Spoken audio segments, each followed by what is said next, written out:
Pendudukan Israel berusaha menebar kematian dan kehancuran di tepi barat setelah Gaza sehubungan dengan operasi militer berdarah yang mereka lakukan.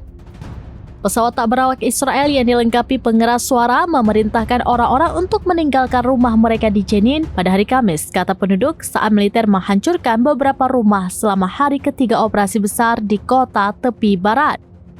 Pejabat Israel mengatakan operasi tersebut menargetkan kelompok perlawanan di kamp pengungsi yang berdekatan dengan kota tersebut.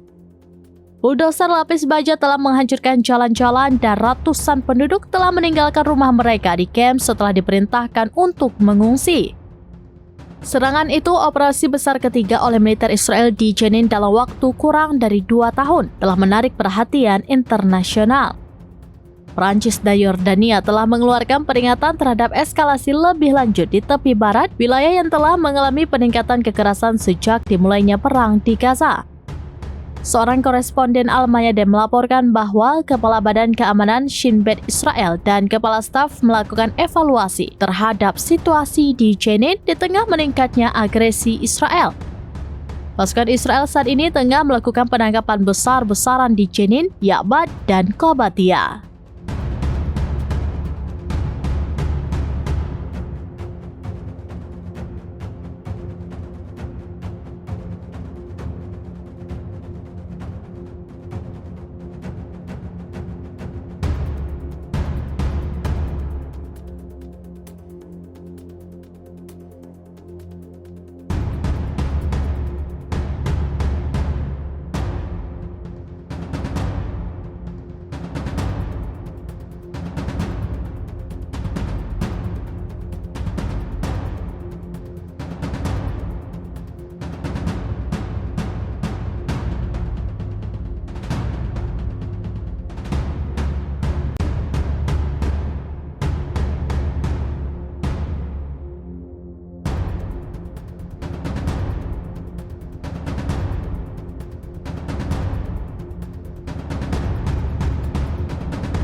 Download Tribun X sekarang, menghadirkan lokal menjadi Indonesia.